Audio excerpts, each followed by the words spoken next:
Chapter 1. The Ghost of the Borderlands. Callista was a ghost in her own home. To the Silverclaw Pack, she was just a tool with cracked hands and a bowed head. She lived in a cabin that smelled of old cedar and dried blood, tucked away where the wind howled like a starving beast. Because she was an Omega, she was invisible to the warriors who stomped through the slush. In fact, they only looked at her when they needed their skins stitched back together after a drunken brawl. That night, the air felt different. It was sharp, like a blade pressed against the throat. Callista walked through the skeletal trees, her boots crunching on the frozen earth. Without warning, the smell hit her. It was thick and metallic, but there was something else underneath. Something that smelled of winter storms and ozone. Her heart skipped when she saw the trail. Crimson droplets stained the snow, leading toward the jagged rocks of the creek. Before she could move, her breath hitched. A man lay there, half buried in the frost. He was huge, a mountain of a man with hair the color of midnight. More importantly, his cloak was soaked in a black, oily substance that hissed against the ice. Truth be told, she should have turned back. She should have run to Alpha Varick and let the pack deal with the intruder. Instead, she knelt in the red-stained slush. The moment their eyes locked, the world went quiet. His eyes weren't just blue, they were frozen lightning. They burned with a cold fire that made her skin prickle. Because of that, she couldn't look away. He was beautiful in a way that hurt to look at, like a jagged mountain peak under a full moon. Between one breath and the next, he reached out. His hand was large, his fingers tipped with claws that were already beginning to retract as his strength faded. "Don't," he rasped. His voice was a low rumble that vibrated in her very bones. Yet, Callista didn't pull away. Her body moved on instinct as she reached for his wound. It was a jagged tear across his chest, weeping that black, soul-rotting poison. Deep down, she knew the truth. If she didn't help him, he wouldn't last the hour. What followed was the hardest choice of her life. As the silence stretched, she looked back toward the pack longhouse. She could hear the distant, cruel laughter of the warriors. They would kill this man without a second thought. Because she had a secret, she was the only one who could save him. Beneath her skin, a golden warmth began to pulse. It was the soul bond magic, a forbidden gift that the council used as an excuse for execution. Just like that, she made her choice. Without another word, she gripped his shoulders. He was heavy, but her instincts surged with a strength she didn't know she had. She dragged him toward her cabin, his blood painting a map of treason on the white snow. By the time they reached her door, her lungs were burning. Soon after, she had him on her table, the only place where she felt like more than a ghost. As if the forest watched, the trees groaned under the weight of the coming blizzard. As the sky darkened, Callista looked at the man's face. He was fading fast. To make things worse, the black veins of the poison were spreading toward his neck. Maybe it was fate that brought him to her door. Or maybe it was a death sentence for them both. Under the weight of his stare, she reached for his wound once more, her hands trembling with a power she had spent a lifetime trying to hide. Chapter 2. The Glowing Sin. The cabin was a cage of shadows and flickering candlelight. Callista stripped the man's shirt away, her hands brushing against muscles that felt like carved stone. As fire bloomed beneath her skin, she felt the magic pushing against her palms. It wanted to heal. It wanted to mend the broken spirit of the stranger.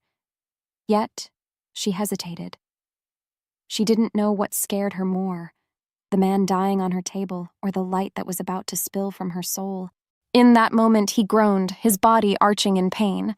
The poison was like a parasite, eating away at his essence. Because it was a soul rot, conventional medicine was useless. In the quiet that followed, Callista closed her eyes. She let the warmth flow. A soft, amber glow began to seep from her fingertips, weaving through the air like silk. As if pulled by a string, the light dived into his chest. As the bond pulsed, she felt him. For a second, her mind wasn't her own. She saw a fortress of black glass. She heard the roar of 1,000 wolves. She felt a loneliness so vast it could swallow the sun. Between them, something cracked. It was the wall she had built around her heart. Suddenly, his hand clamped over hers, his fingers locking between her own. The space between them burned with a heat that had nothing to do with the fire in the hearth. "What are you?" he whispered. His voice trembled, no longer authoritative, but raw with wonder. As the truth unraveled, Callista felt her magic knitting his flesh back together. The black bile turned to clear water. The jagged skin smoothed over, leaving only a faint, silvery scar. More importantly, the electric blue of his eyes cleared, focusing on her face with a predatory intensity. As if summoned, his wolf stirred beneath the surface, a low growl vibrating in his chest. Moments later, the glow faded, leaving her gasping for air. Using the soul bond was like giving away a piece of her own life. Because of that, she slumped against the table, her head spinning. Next, she felt his hand on her cheek. It was calloused and warm. With a single glance, he looked at her as if she were the most precious thing in the world. Truth be told, no one had ever looked at her like that. But then, the sound of a horn shattered the moment. It was the silver claw war horn. As the wind shifted, she heard the barking of hounds and the heavy tread of armored boots. What's worse, she could smell Alphaveric's scent, sour sweat and cruelty. No matter how hard she tried, she couldn't stop the shaking in her hands. In that moment, she realized she hadn't just saved a life. She had signed her own exile. Before either could speak, the stranger tried to sit up. He was still weak, but the power in his gaze was returning. "You shouldn't have done that," he muttered. Yet his eyes never left hers. As the silence roared, he reached out and tucked a strand of hair behind her ear. As fire bloomed beneath her skin, she knew she would do it again. Because her heart was soft, she was now a criminal in the eyes of her pack. Without thinking, she grabbed a blanket and threw it over him. "Hide!" she hissed. Still, the door was already rattling. The wood groaned under the force of a heavy fist. As the silence stretched, Callista stood between the stranger and the entrance. With every heartbeat, she felt the golden mark on her palm tingling. And she let it happen, the fear and the magic swirling together in a dance that would change the North forever. Chapter 3. The Alpha's Judgment. The door didn't just open, it exploded inward. Alphaveric stepped into the small cabin, his presence like a stain on the air. He was a man made of scars and bad intentions, his eyes scanning the room like a hawk looking for a rabbit. To make things worse, he wasn't alone. 2 guards stood behind him, their hands on their axe hilts. Because he was a bully, Varric loved the smell of fear, and he inhaled deeply as he looked at Callista. "Callista," he drawled, his voice like grinding stones. "The scouts found a trail of blood. It leads right to your doorstep." Moments later, he kicked over a basket of herbs, his boots tracking slush onto her clean floor. On the other hand, Callista stood her ground, her chin tilted up just an inch. Inside, her thoughts spun. She could feel the stranger, the king, breathing behind the thin curtain of her sleeping nook. What followed was a silence so heavy it felt like lead. Varric walked toward the curtain, his nose twitching. "You smell like ozone, Omega. And you smell like treason." Before she could move, he ripped the curtain aside. Yet, the bed was empty. Just like that, her breath caught. The stranger was gone. As if summoned, she looked toward the small, high window. It was open, the winter wind whistling through the gap. Suddenly, Varric turned on her, his hand flying out to catch her throat. He slammed her against the wall, his claws pricking her skin. "Where is he?" he roared. As the truth unraveled, he looked down at her hands. The golden glow of the soul bond hadn't fully faded. It lingered like a faint bruise on her palms. That's why his eyes widened. In fact, his expression shifted from anger to a twisted, dark joy. "Forbidden magic," he whispered. Not only that, He leaned in close, his breath hot against her ear. The council pays a high price for witches. But I think I'll have a little fun with you first. What's worse, he signaled to his guards. Take her to the border. If she survives the night in the frost, she's the forest's problem. If not, she's just another dead Omega.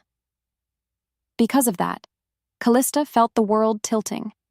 Soon after, they dragged her out into the blizzard.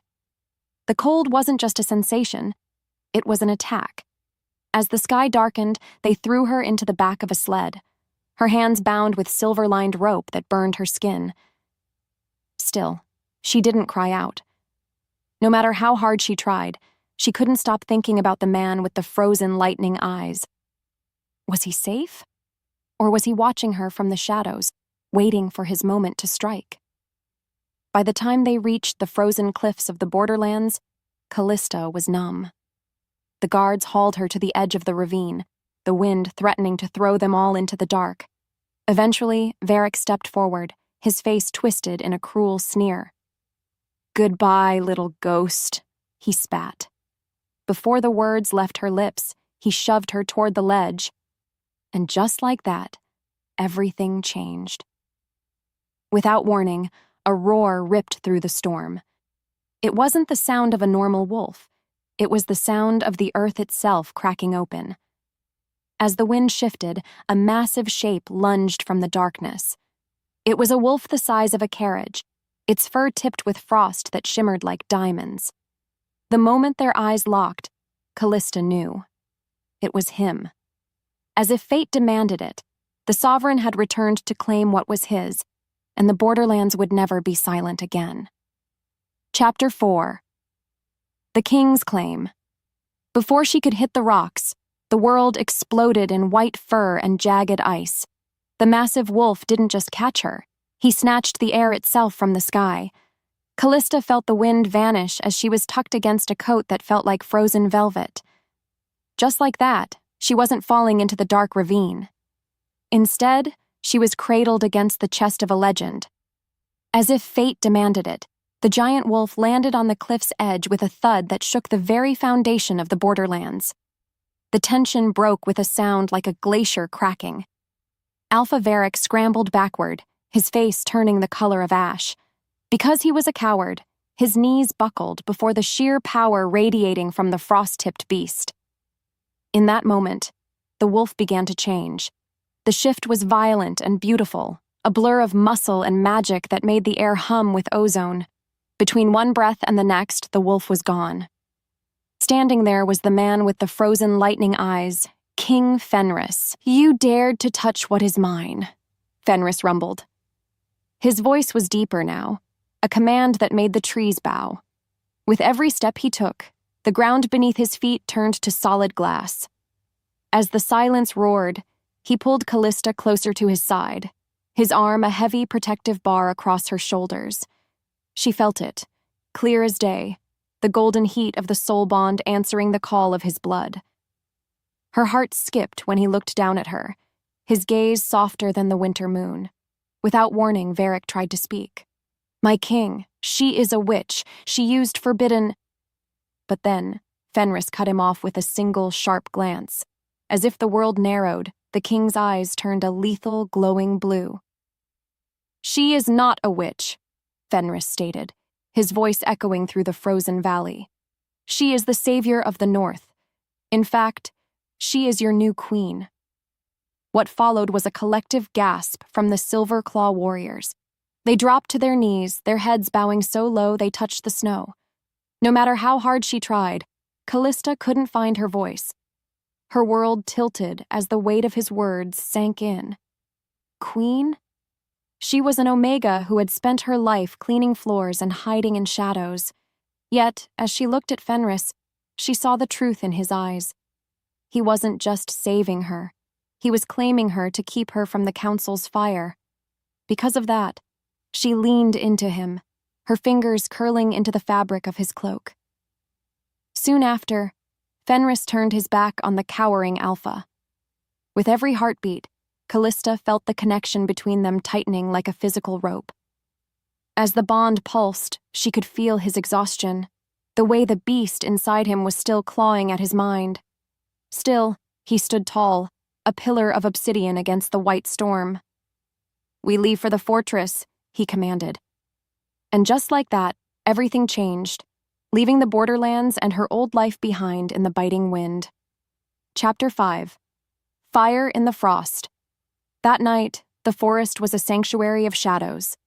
They had traveled miles away from the Silverclaw camp, settling in a hidden cave where the ice grew in delicate, crystalline flowers. With his scent in the air, Callista felt a strange sense of peace. It was a mix of cedar, cold rain, and something primal that made her blood hum. Nonetheless, the king was not well.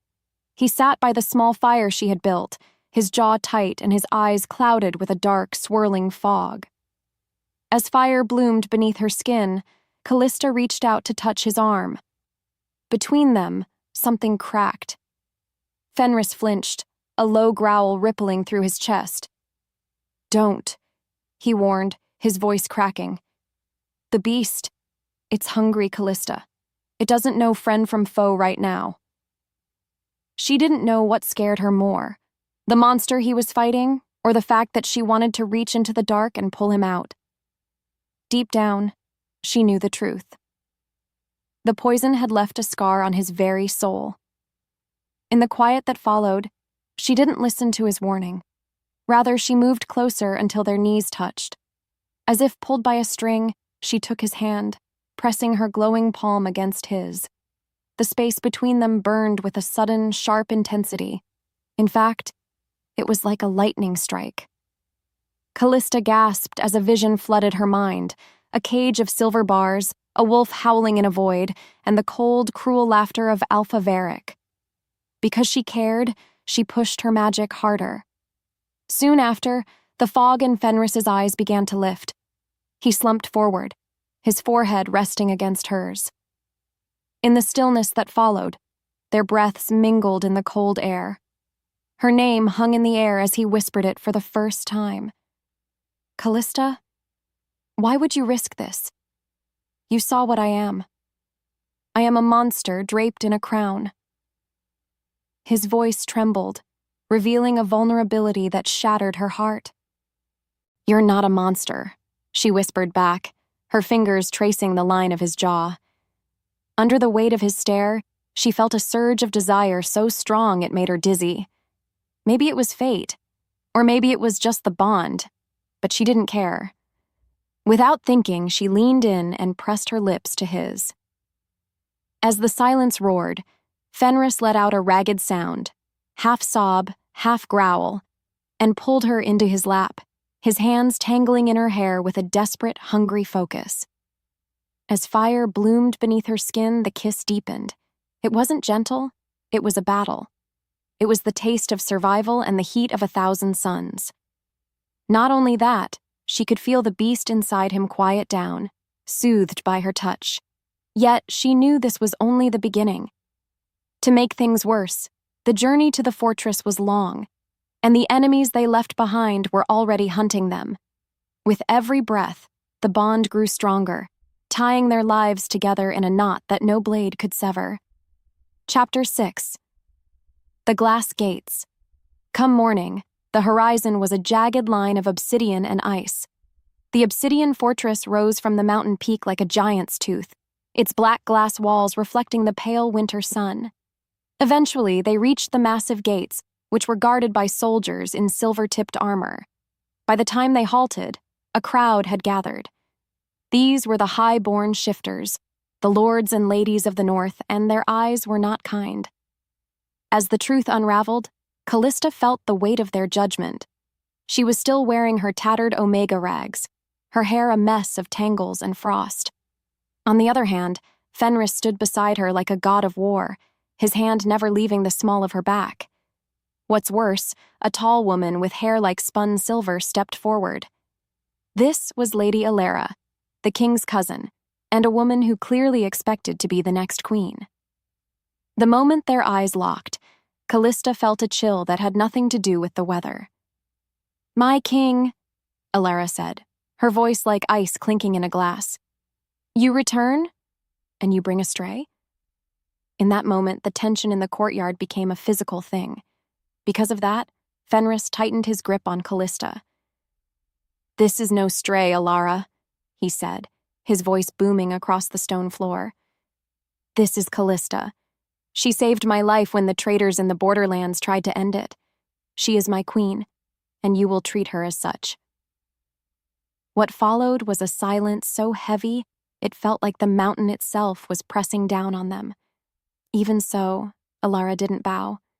Instead, she looked Callista up and down with a sneer of pure disgust. A healer. A weak, soul-bonding Omega on the throne of the North. The Council will never allow it, Fenris.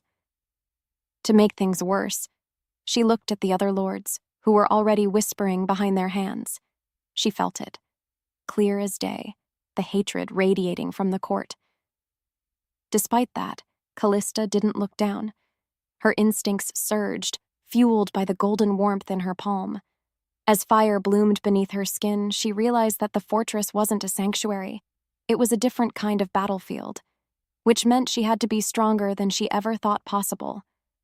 As the bond pulsed, she felt Fenris's silent support, a steady drumbeat of mine echoing through their shared soul. No matter how hard she tried, she couldn't ignore the feeling that someone inside these walls was already plotting their downfall. As the sky darkened, the gates groaned shut behind them, locking them inside the black glass heart of the North. Shadows danced between them as they walked through the grand hall, their footsteps echoing like thunder. Deep down, she knew the truth. The war wasn't over. It was just moving indoors.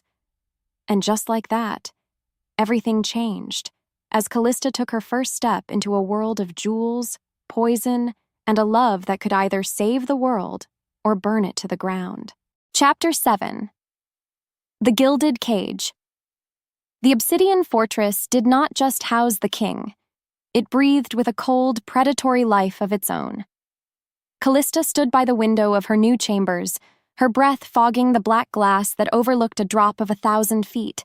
Because she was used to the dirt of her cabin, the silk gown against her skin felt like an insult. Deep down, she knew the truth. She was a wolf without a pack, a queen without a crown, and a healer whose only medicine was a death sentence. What followed was a knock at the door that sounded like a gavel striking a block. Before she could move, a small boy with oversized ears and a nervous twitch scurried inside. This was Pippin, a page assigned to her, who looked as though he expected her to bite him. Maybe it was fate, but his leg was dragged behind him in a way she recognized instantly. A poorly set break from a childhood accident. Her body moved on instinct as she knelt before him, her hands hovering over the twisted bone. "Does it hurt when the frost comes?" she asked softly. The moment their eyes locked, the boy's fear vanished, replaced by a wide-eyed wonder. "Everyone says you're a witch, my lady," Pippin whispered, his voice trembling. Still, he didn't pull away. Because her heart was a compass that always pointed toward pain, Callista felt the familiar hum of the soul bond warming her palms. In fact, it was becoming harder to keep the magic under her skin. Rather than let the glow spill out, she simply massaged the tension from his calf with the skill of a master. Truth be told, she felt more like herself in this moment than she had since she stepped into the fortress. Soon after, the boy relaxed, a small smile cracking his pale face. In the stillness that followed, Callista realized she was being watched. As if the forest watched, the shadows in the corner of the room shifted. Under the weight of his stare, King Fenris stepped into the light. He looked different without the blood and the frost, sharper, more dangerous, dressed in black leather and silver fox fur. With a single glance, he dismissed the boy, who scrambled out of the room with a newfound spring in his step. "You're already making allies of the small," Fenris said, his voice a low vibration that made her chest ache. Step by step, he moved into her space until she was trapped between his massive frame and the cold window. The space between them burned with the memory of the kiss in the cave. No matter how hard she tried, she couldn't forget the way his soul felt against hers. Raw, powerful, and utterly broken. Because the North respected strength, he was trying to hide how much he was hurting, but she could see the faint tremor in his hands. As the bond pulsed, she felt the beast scratching at the back of his mind. What's worse, she could sense his fear that he was losing the battle. Without thinking, she reached up and brushed a thumb across his lower lip. As fire bloomed beneath her skin, Fenris let out a ragged groan and leaned his forehead against hers. "They are calling for a banquet tonight, Callista. They want to see the Omega Queen fail." Between one breath and the next, she made a vow. And she let it happen, the weight of his world becoming her own, even as the wolves of the court sharpened their teeth for the kill. Chapter 8. The Viper's Banquet. The Great Hall was a sea of silver and white, a room designed to make an outsider feel small. Callista walked beside Fenris, her hand resting on his forearm, feeling the tension in his muscles like a coiled spring. Because the Obsidian Fortress was built to intimidate, every high-born shifter in the room stood tall, their eyes tracking her every move with predatory focus. Not only that, the smell of the room was overwhelming, expensive perfumes hiding the sharp, metallic scent of wolves ready to hunt.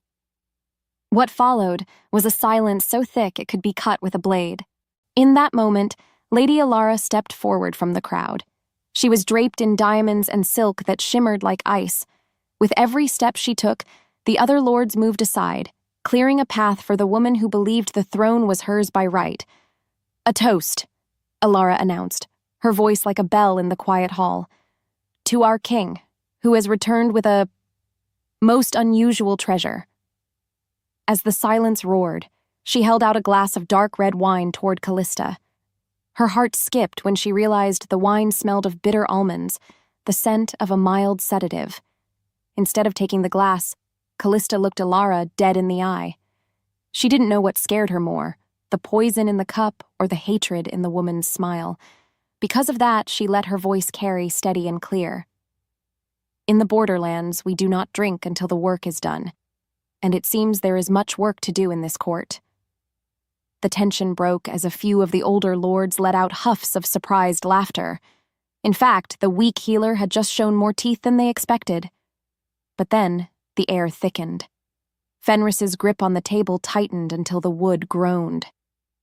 As her wolf stirred, Callista felt a wave of agony wash over the bond. The poison from the assassination attempt was reacting to the stress of the room. Without warning, the king's eyes flashed that terrifying electric blue. As the truth unraveled, she realized his shift was coming, and it wouldn't be a controlled one. To make things worse, the council elders were watching, their faces hopeful for a sign of his weakness. Moments later, Callista acted. She stepped in front of Fenris, shielding his face from the crowd. As if pulled by a string, she grabbed his hand beneath the table. As fire bloomed beneath her skin, she funneled every ounce of her soul bond into him, a silent scream of light that only he could feel. Between them, something cracked. The darkness in his eyes receded, replaced by a dazed look of relief. She felt it, clear as day. The drain on her own energy was massive, leaving her knees weak. As the echo faded, Alara's smile faltered. She had expected a scandal. She got a show of absolute unity. Nevertheless, Callista knew she couldn't keep this up forever. By the time the first course was served, she was pale and trembling. That's why she leaned into Fenris, her voice a tiny whisper. "Take me away from here before I fall." As if fate demanded it, the king stood, sweeping her into his arms in front of the entire stunned court. Shadows danced between them as they exited, leaving the vipers to hiss in the dark. Chapter 9. The Healer's Toll. The king's private study was a sanctuary of old parchment and the scent of wood smoke. Fenris set Callista down on a velvet chaise, his face a mask of guilt and fury. Because the soul bond was a hunger, she felt hollowed out, her very bones aching from the effort of stabilizing him. In the quiet that followed, she watched him pace the room, his shadow stretching long against the obsidian walls. She felt it. Clear as day, his beast was quiet for now, but the cost was etched into the dark circles under her eyes. I am killing you, Fenris rasped, stopping his pacing to look at her. Under the weight of his stare, he looked like a man who had lost everything. Every time you save me, you give away a piece of yourself. Is it worth it, Callista, to save a king who cannot even rule his own blood? Her voice trembled as she tried to sit up. Just like that, he was at her side, his large hands steadying her shoulders. Because her heart was a compass, she didn't care about the cost. She only cared about the man. Soon after, he reached for a small hidden drawer in his desk. As if summoned, he pulled out a heavy iron key. There are records in the vault below, records of the soul bond healers from the Great War.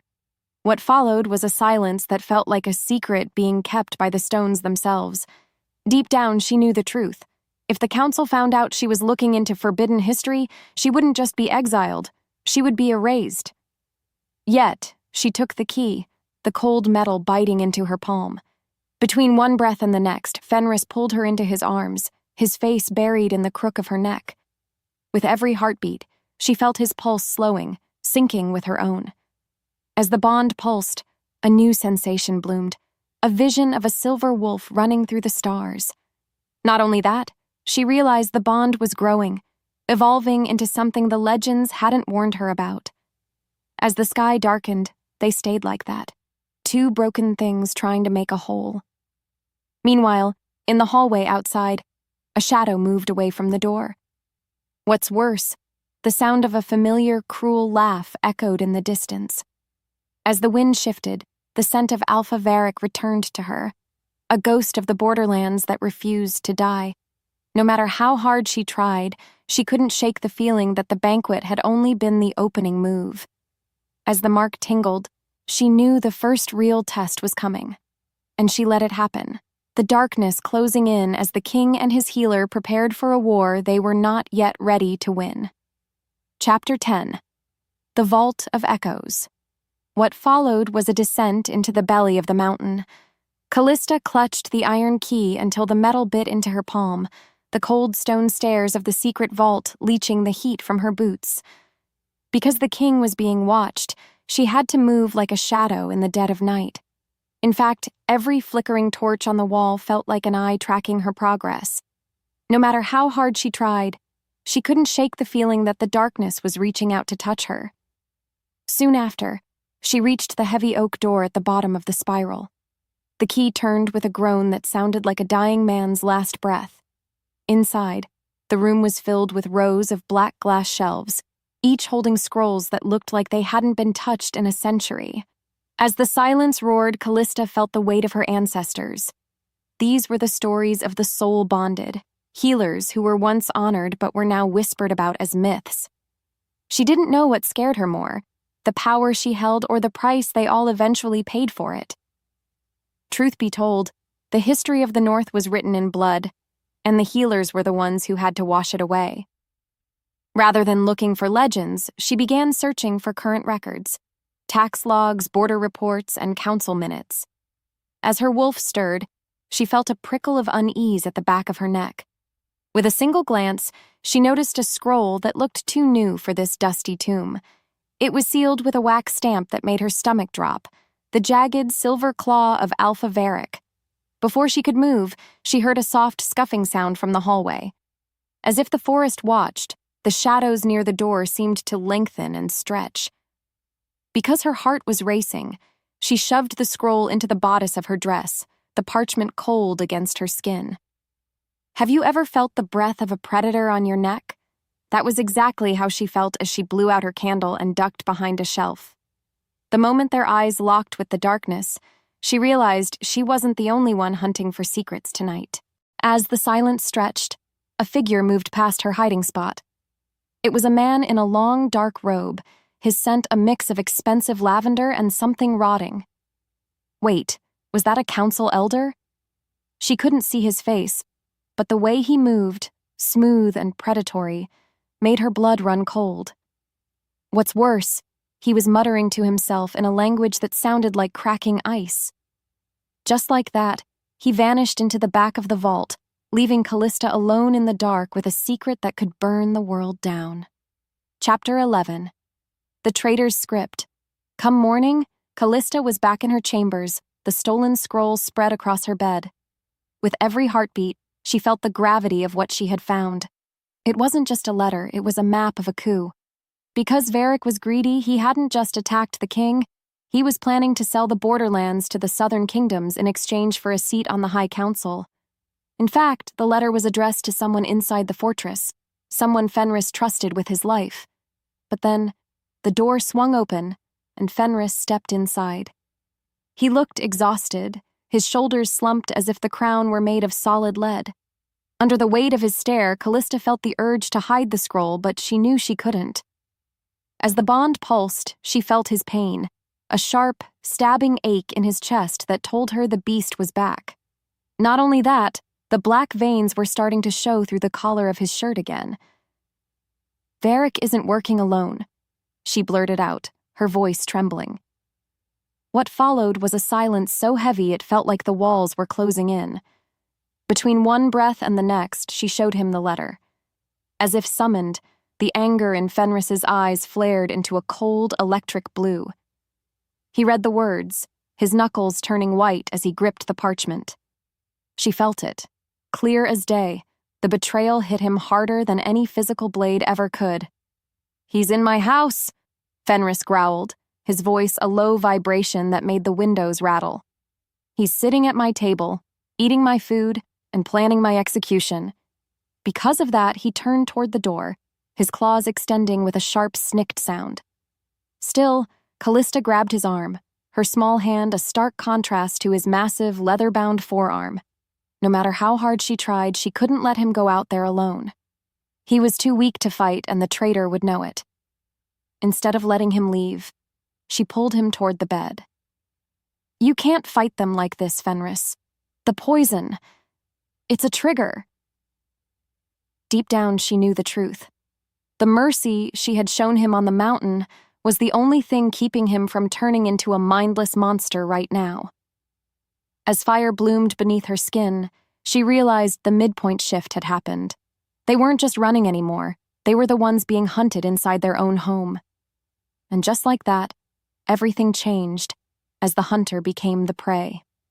Chapter 12. The Shattered Mirror. The atmosphere in the fortress shifted from cold to lethal. Moments later, the bells of the high tower began to toll, a slow, rhythmic sound that meant the council was gathering. Because the North was a land of laws, even a king had to answer to his elders. To make things worse, the messenger who came to fetch them didn't look Fenris in the eye. In the quiet that followed, Callista dressed in her finest silk, feeling like a lamb being led to a slaughter. As the truth unraveled, she saw the trap clearly. The council member who was working with Varric didn't want Fenris dead. Not yet. They wanted him to lose control. They wanted the people to see him shift into a beast and tear someone apart. What's worse, they would blame Callista for poisoning his mind with her magic. She had survived the cold of the border, the hunger of the pack, and the cruelty of the Alpha. But she didn't know if she could survive this. As if fate demanded it, they entered the council chamber. It was a circular room made of polished black glass that acted like a mirror. Shadows danced between them as they walked to the center of the room. Under the weight of his stare, the lead elder, a man with a face like a dried prune, stood up. "King Fenris," he said, his voice echoing in the vast space. "There have been complaints, reports of madness, and reports of a witch in the royal bed." Without warning, Alpha Varric stepped out from behind a pillar. He wasn't in chains. He was dressed in fine furs, looking as smug as a cat in a creamery. The tension broke as Callista let out a small gasp. Truth be told, she should have expected this. Varric had played them all. Because he was a master manipulator, he had convinced the council that he was the one trying to save the king from Callista's dark spells. As fire bloomed beneath her skin, Callista felt the bond with Fenris screaming. He was vibrating with rage, his skin burning hot to the touch. As the silence roared, Varric held up a small silver vial. "I have the cure for the king's illness," he lied, his eyes locked on Callista's with a cruel glint. Before either could speak, he threw the vial onto the floor. A beat later, a cloud of black gas hissed into the air. Between them, something cracked, and Callista knew the war had officially begun. Chapter 13. The Trial of Smoke and Shadows. The council chamber turned into a pit of screaming wolves and stinging gas. Because the black mist was designed to trigger the most primal instincts, the lords around the table began to snarl, their eyes bleeding into a hungry yellow. In that moment, Alpha Varric stood in the center of the chaos like a king on a throne of wreckage. What followed was a sound that haunted Callista's dreams, the sound of Fenris's ribs cracking as his body fought the urge to shift. Before she could move, a guard tried to grab her arm. Her body moved on instinct, and she shoved him back with a burst of golden energy that she didn't know she had. As if fate demanded it, she reached Fenris just as he fell to his knees. His skin was burning hot, and the black veins were pulsing like snakes beneath his jaw. Because he was fighting for her, he wouldn't let the beast take over. But the strain was killing him. Without thinking, Callista grabbed his face. The moment their eyes locked, she saw the void. It was a dark, endless ocean of pain. As the bond pulsed, she didn't just feel his agony, she lived it. Still, she didn't pull away. Rather, she pushed her hands against his chest, her palms glowing so bright the room went white. It was a test of her magic. It was a test of her heart. It was a test of her very life. As fire bloomed beneath her skin, the black gas began to dissolve around them. It was as if her light was eating the poison. Because of that, the other lords began to snap out of their daze. Soon after, the chamber went silent, save for the ragged breathing of the king.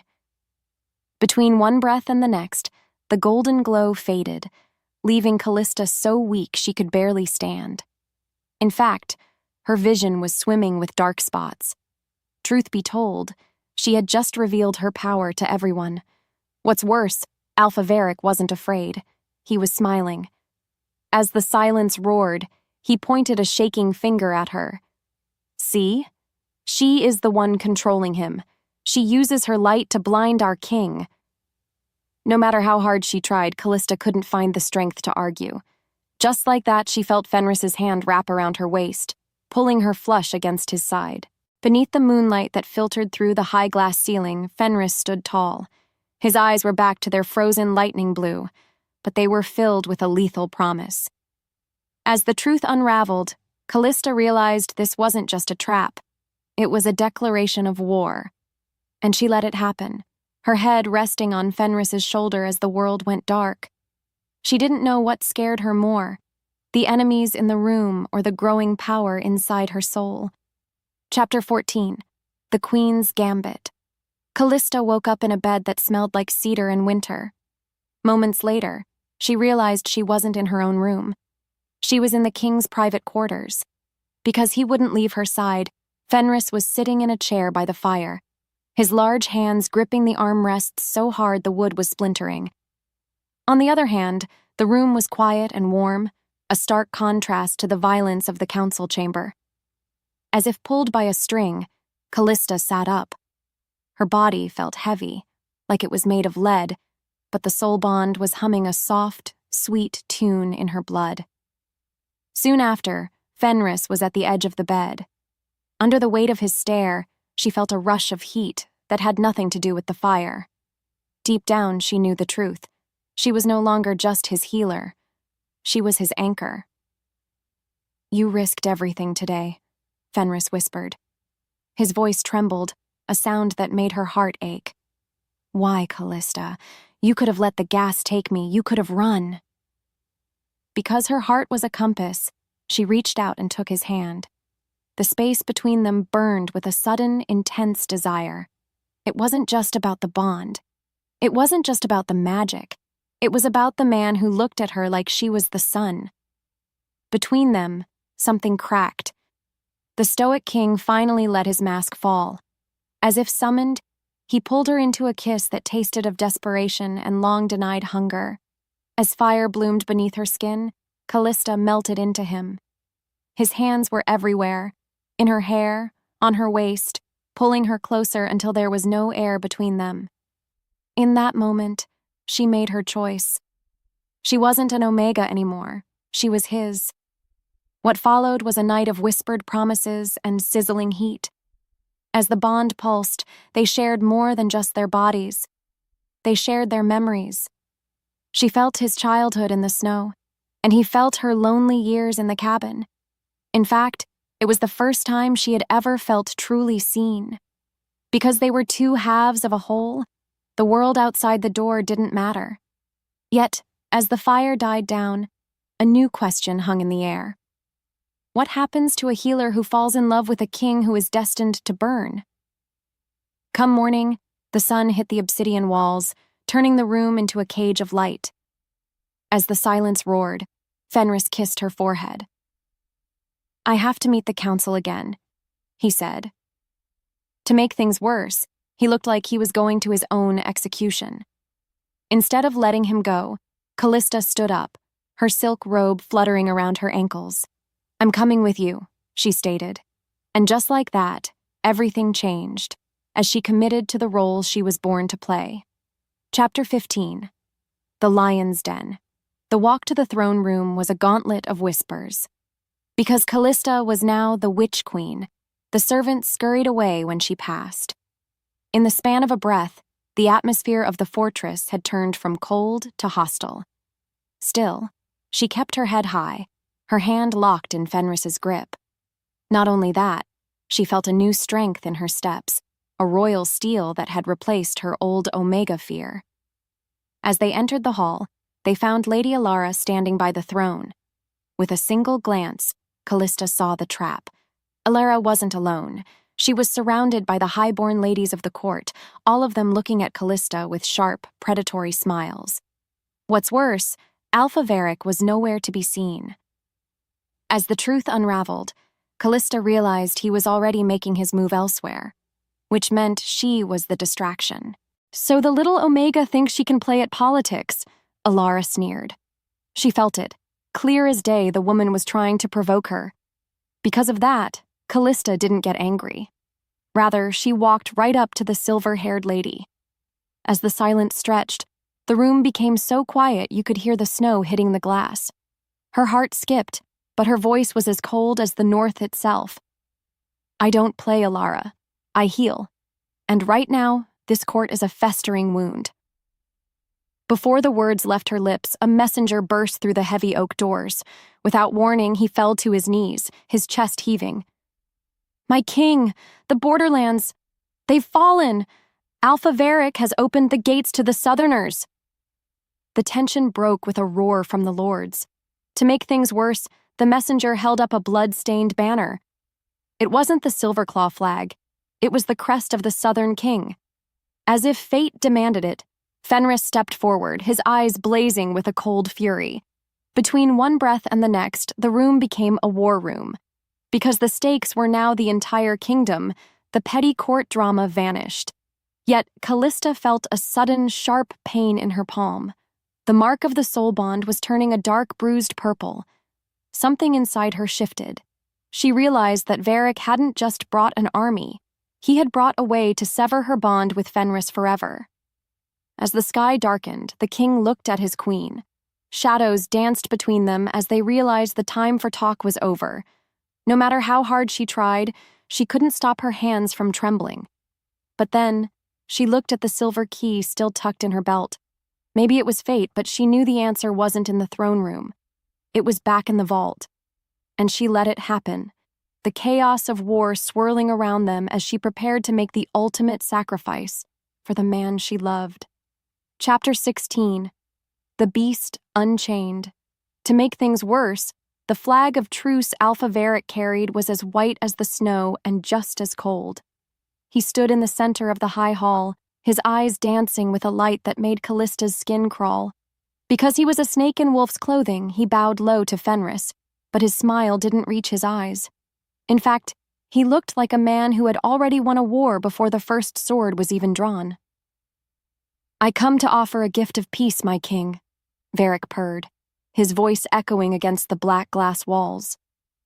What followed was the sound of a small silver bell ringing once, twice, 3 times.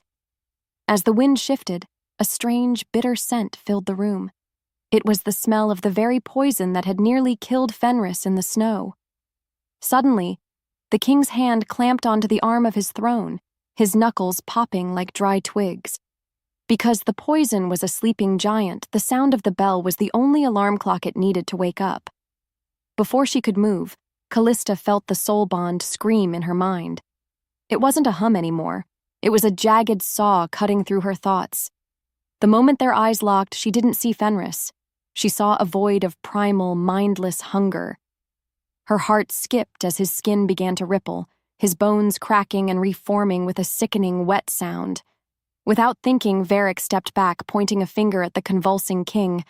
Look at what the witch has done to our sovereign." As the silence roared, Fenris let out a sound that wasn't human or wolf. It was a scream of pure agony. And just like that, everything changed.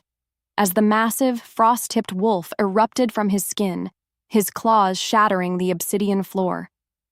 Between one breath and the next, the king was gone, and only the beast remained, snapping its jaws at the very people it was supposed to protect. What's worse, the beast didn't recognize her. As if the world narrowed, Fenris lunged at the nearest guard, his teeth sinking into armor like it was paper. Because Callista loved him, she ran toward the monster, her hands glowing with a desperate, dying light. "Fenris, stop!" she cried. Yet, he only swiped at her, his massive paw catching her shoulder and throwing her across the stone floor. Shadows danced between them as the guards closed in with silver-tipped spears, ready to put down the king they now feared. Chapter 17. The Silver Hand of Betrayal. As the truth unraveled, Callista realized that Alara and Varric were standing side by side, their faces masks of fake horror. No matter how hard she tried, she couldn't get back to her feet. Her shoulder burned with a fire that made her vision blur. In that moment, the council elders stood up, their voices rising in a chorus of condemnation. "The witch has broken him. She has turned our king into a rabid animal." Without warning, silver shackles were slammed onto Callista's wrists. The metal burned her skin, a hissing sound filling the air as it suppressed her soul bond magic.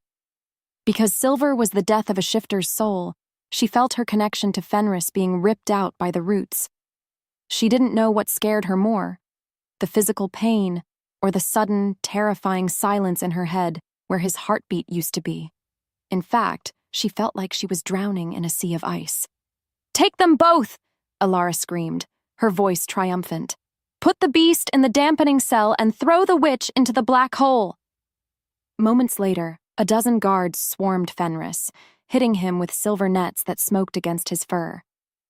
What followed was a struggle that tore the room apart. Even so, the beast was eventually dragged down, his golden eyes flickering with a tiny, fading spark of the man he used to be. Truth be told, watching him fall was harder than being hit. Soon after, Callista was hauled through the damp, dark hallways of the fortress's underbelly. With every step he took, the lead guard spat on the floor, his disgust for her magic plain on his face. Because she was an Omega once more, they didn't treat her like a queen. They treated her like a dog. As the silence stretched, she was pushed into a cell that smelled of rot and ancient despair. The space between them burned as the heavy iron door slammed shut, locking her away from the sun. Deep down, she knew the truth. Varric had won. He had turned the people against their king and turned the king against himself. But then, she felt something cold in the pocket of her dress. Maybe it was fate, but the iron key she had taken from the vault was still there. As her soul answered the cold metal, she realized she still had one move left. Yet as the shadows in her cell began to crawl, she felt a loneliness so heavy it threatened to crush her ribs. And she let it happen, the first sob breaking from her throat as she realized she might never see the frozen lightning in his eyes again. Chapter 18. The Dark Night of the Soul. The dungeon was a place where hope went to die, and tonight it was hungry.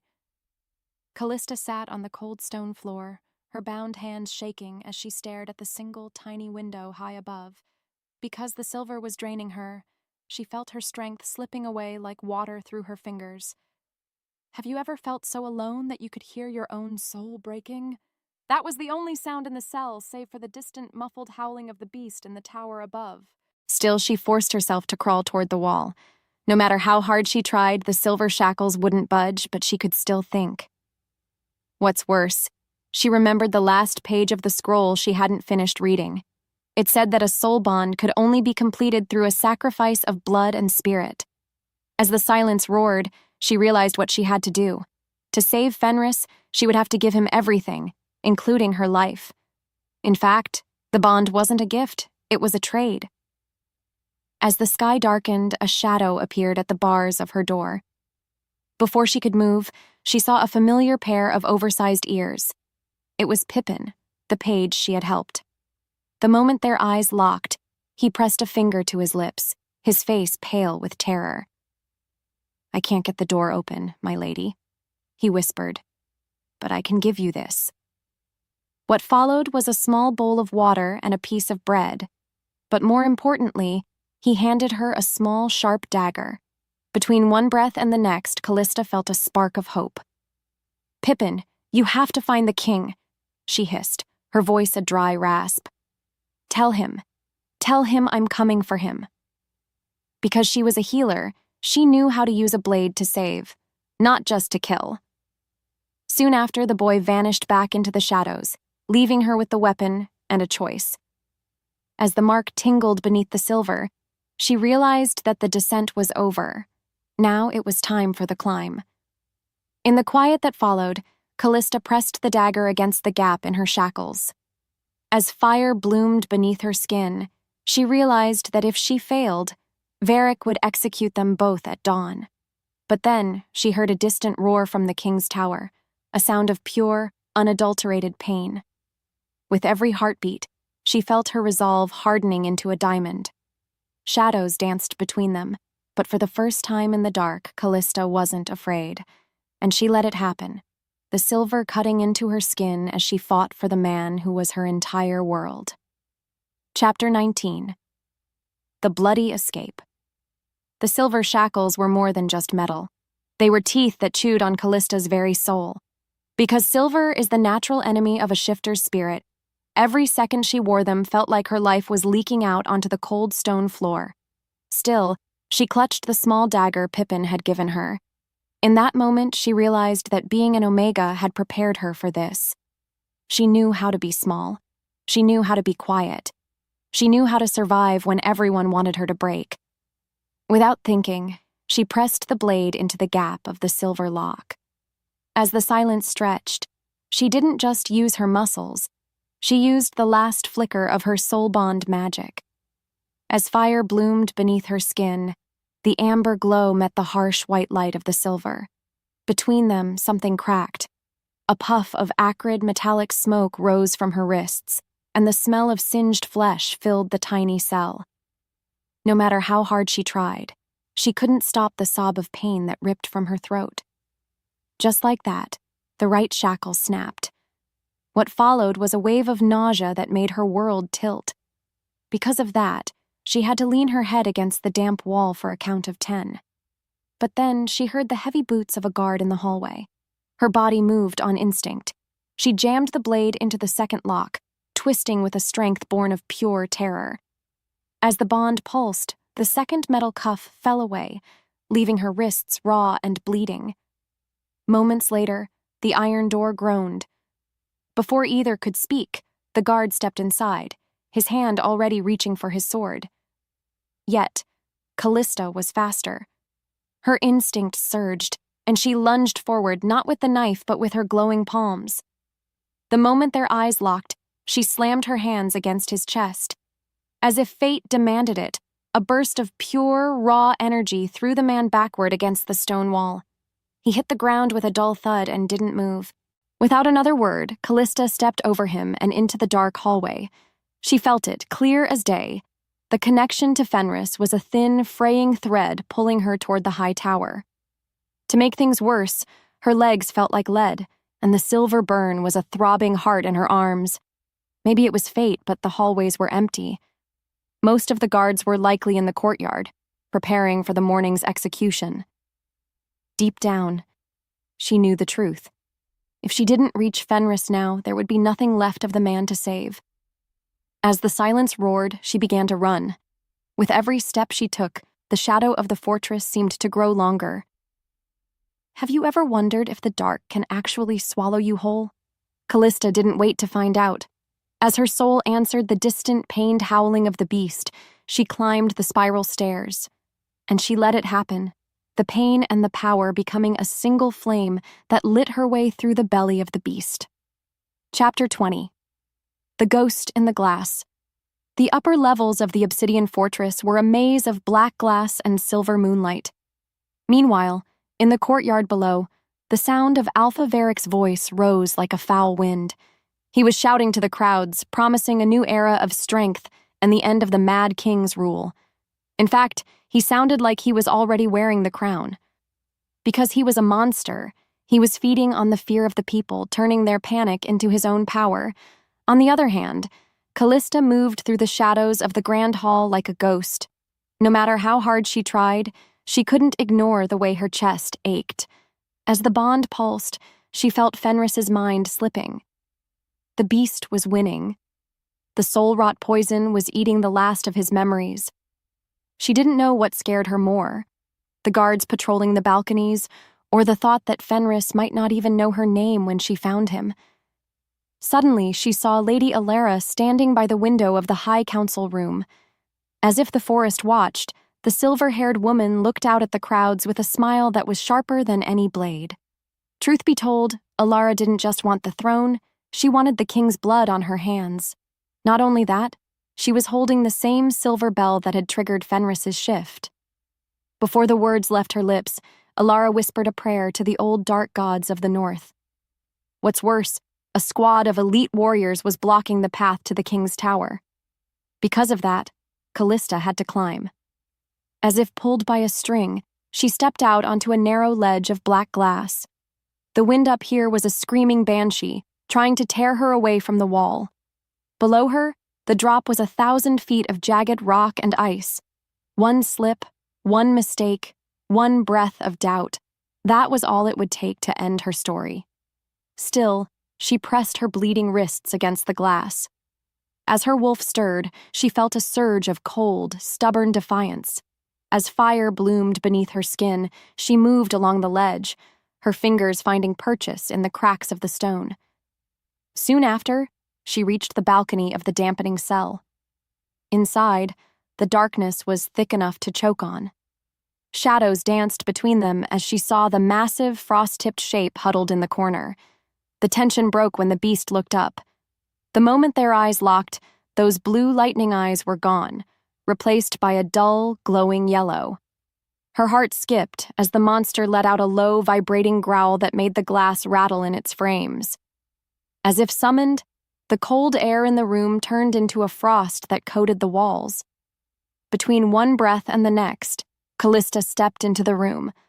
And just like that, everything changed, as the healer faced the monster she loved. Chapter 21. The Door of Despair. As the truth unraveled, Callista realized that the dampening cell was lined with crushed silver. It was a prison for the mind as much as the body. Because she was soul-bonded, she could feel the heavy, suffocating weight of the room trying to crush her light, yet she didn't back away. Rather, she walked toward the massive wolf, her hands open and empty. Under the weight of his stare, she felt the primal urge to run, but her heart held her steady. "Fenris," she whispered. Her voice trembled, but it carried a strength that silenced the monster's growl. As the silence roared, the beast lunged. Without thinking, Callista didn't move. A beat later, the wolf skidded to a halt inches from her face, his hot metallic breath blasting against her skin. She felt it, clear as day. The heat of the beast was a fire that wanted to consume everything. In that moment, she realized the final secret of the soul bond. It wasn't a gift of magic. It wasn't a gift of words. It was a gift of life. Because the king was hollow, she had to be the one to fill him up. What followed was a silence that felt like the end of the world. As fire bloomed beneath her skin, Callista reached out and grabbed the fur on either side of the wolf's massive head. Between them, something cracked. She didn't just touch his fur, she touched the jagged, broken pieces of his soul. Suddenly, the door to the cell was kicked open. Alpha Varric stepped inside, his sword drawn and his face twisted in a snarl. "I should have killed you in the snow, Omega!" he roared. As the wind shifted, he lunged toward her, the silver blade gleaming in the moonlight. Before she could move, the beast let out a sound of pure fury. As if fate demanded it, the wolf threw himself between Callista and the Alpha, taking the blade in his shoulder to protect her. In the span of a breath, the room became a blur of fur, steel, and blood. To make things worse, the silver blade stayed in the wolf's shoulder, poisoning him even further. With every heartbeat, Callista saw the life fading from Fenris's eyes. That's why she knew the time for hiding was over. As fire bloomed beneath her skin, she knelt beside the fallen king, her blood mingling with his on the cold obsidian floor. Can a soul really be knit back together with nothing but love and light? As the bond pulsed, she closed her eyes. Without another word, she pulled the silver blade from his shoulder, her own hands burning as she threw the metal aside. As the echo faded, she leaned down and pressed her lips to the wolf's forehead. Her bones remembered him. Her soul answered him. And she let it happen, the final surge of her magic pouring out of her and into him. As if the world narrowed, the room went white, and the final battle for the North began in the heart of a dying king. The scream that ripped from Callista's throat wasn't a sound. It was a blinding, golden explosion of pure soul. Chapter 22. The Soul Reborn. What followed was a silence so absolute it felt as if the world had stopped breathing. The white light didn't just fill the room. It burned away the darkness of the dampening cell like a sun born in the heart of the mountain. As fire bloomed beneath her skin, Callista felt the last of her strength pouring out of her fingertips and into the frost-tipped fur of the beast. Because the soul bond was a bridge, she wasn't just healing a wound. She was knitting a shattered spirit back together. In fact, she could feel the jagged pieces of Fenris's mind clicking back into place. Between one breath and the next, the massive wolf began to change. The bones didn't crack this time. They flowed like water under the golden heat of her touch. Just like that, the yellow madness in the beast's eyes vanished, replaced by the brilliant, sharp electric blue of the king. To make things worse, the drain on Callista was nearly total. No matter how hard she tried, she couldn't keep her eyes open as the light finally faded, leaving her slumped against the cold obsidian floor. "Callista?" His voice trembled, a low rumble that sounded like the earth coming back to life. As the bond pulsed, she felt his hand, warm, human, and strong, catch her before she hit the stone. Truth be told, she thought she was dying, but the heartbeat she felt against her ear was loud and steady. As the silence roared, Fenris stood up, pulling her into his arms with a protective fury that made the air vibrate. He was no longer a monster, and he was no longer a victim. He was the sovereign of the North, and his eyes were locked on the man at the door. Without warning, Alpha Varric lunged. He was desperate now, his silver blade whistling through the air with a deadly intent.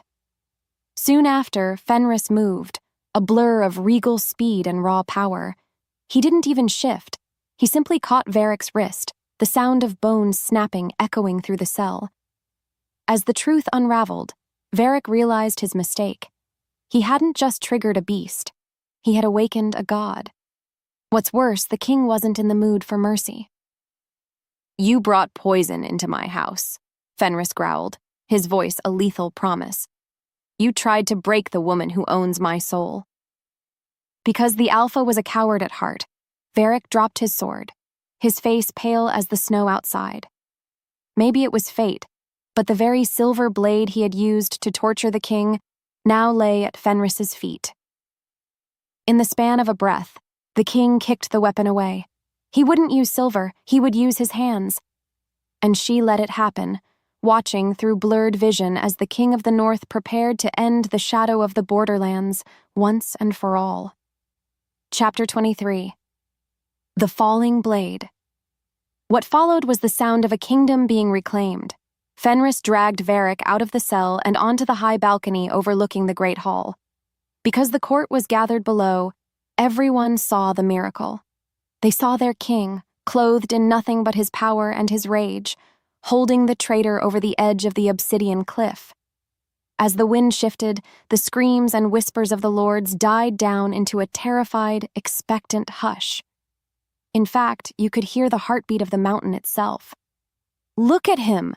Fenris roared, his voice carrying to every corner of the fortress.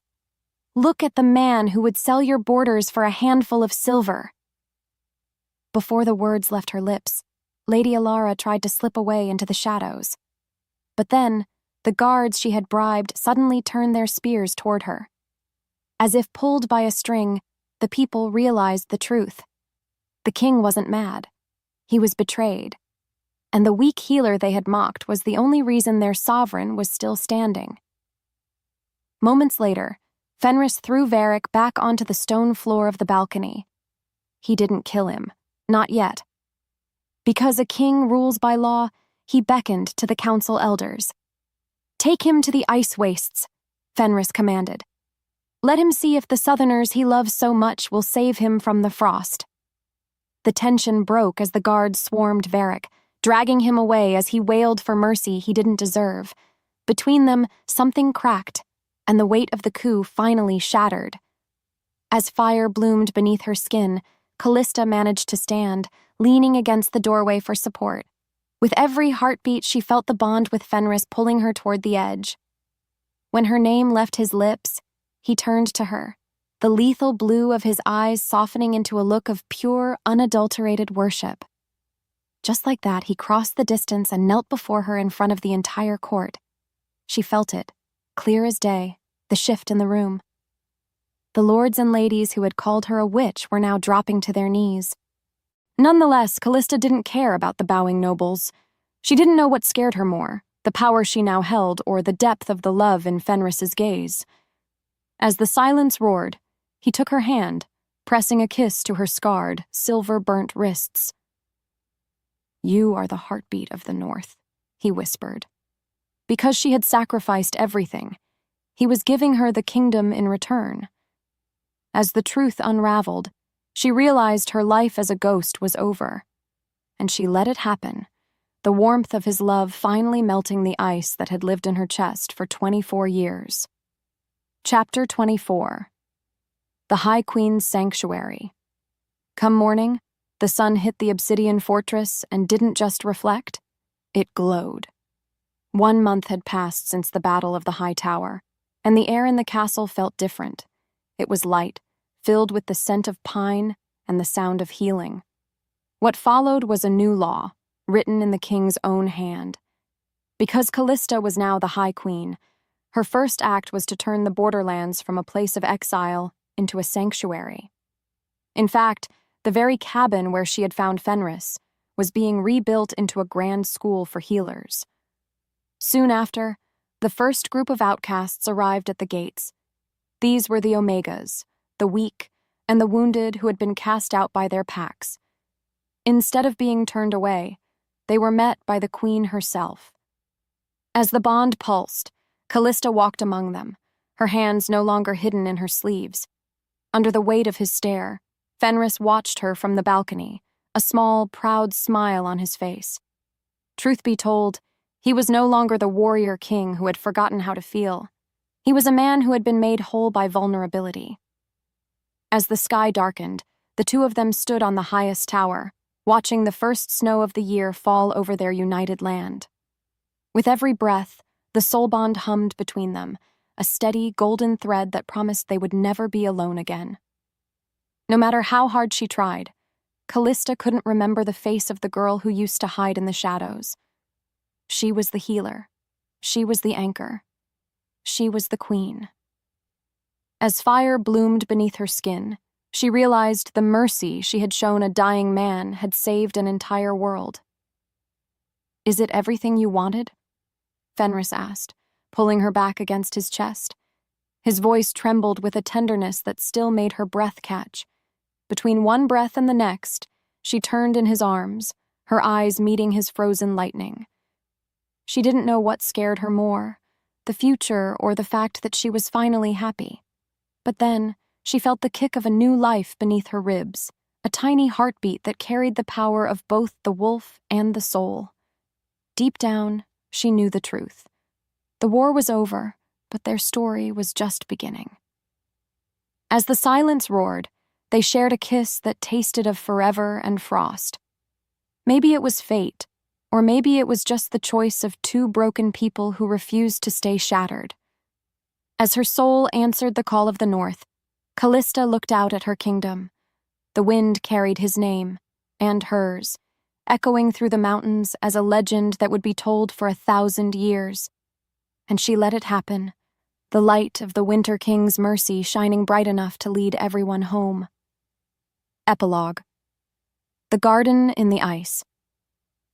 After that, the seasons in the north began to change in more ways than one. The Borderlands were no longer a graveyard for the forgotten, but a cradle for the new. Callista stood on the balcony of her sanctuary, her hands resting on the warm stone railing. Soon after the great battle, she had ordered the high walls of the fortress to be draped in climbing ivy that could survive the frost. In fact, the black glass now shimmered with life, reflecting a kingdom that was finally allowed to breathe. Truth be told, she never expected to see green grass poking through the snow of her old home. Meanwhile, a small flash of white fur tumbled through the courtyard below. It was a pup, no older than 3 summers, with fur as pale as a cloud and eyes like frozen lightning. As if pulled by a string, Callista felt the familiar, gentle hum of the soul bond in her chest. It wasn't just a link to her husband anymore, it was a map to her daughter, Arya. Because the child was born of both a sovereign and a healer, she didn't just shift. She glowed. What followed was a moment of pure, unadulterated joy as the pup chased a butterfly made of ice. On the other hand, Fenris had changed the most. The warrior king who once ruled through fear now walked the halls with a soft, steady grace. Eventually, he appeared behind Callista, his large hand sliding around her waist to pull her back against his chest. Under the weight of his stare, she felt the same electric heat that had saved her life in the cabin. Still, he was quieter now, his beast finally at peace within the circle of her arms. Deep down, she knew the truth. They weren't just survivors. They were the architects of a new world. "She has your stubborn streak," Fenris whispered into her hair, his breath warm against her skin. As the bond pulsed, he shared a vision of Arya successfully knitting a broken bird's wing back together earlier that morning. Maybe it was fate, but the gift of the soul bond was no longer a secret to be feared. Rather, it was the foundation of their reign. No matter how hard she tried, Callista couldn't stop the tears of happiness from pricking her eyes. "She has your heart, Fenris," she replied softly. "And that's what matters." Before the words left her lips, the pup shifted back into a little girl with messy hair and a wide, gap-toothed grin. As if summoned, Arya looked up and waved a tiny hand at them. Just like that, the King of the North let out a low, happy rumble that was almost a purr. Because they were a family, the cold of the world could never touch them again. What's more, the sanctuary was full of others just like them. Shifters who had been told they were broken until a High Queen showed them they were simply unfinished. In the quiet that followed, Callista looked out at the horizon. The sun was setting, painting the mountains in shades of gold and violet. As fire bloomed beneath her skin, she realized the soul bond wasn't just a spell or a mark. In the echo of his voice, she heard the promise of 1,000 years of peace.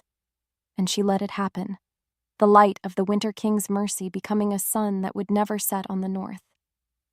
With every step he took closer to her, the world felt whole. The space between them burned with a love that had rewritten the laws of the wild, proving that the greatest power wasn't the claw or the tooth. It was the mercy of a healing heart. The end. Thank you for listening, and I hope you enjoyed the journey of Callista and Fenris. Their story may have ended, but yours is just beginning. Subscribe now to join the pack and stay updated on my latest werewolf romance releases. I'm Grace Cruz, and I'll see you in the next story.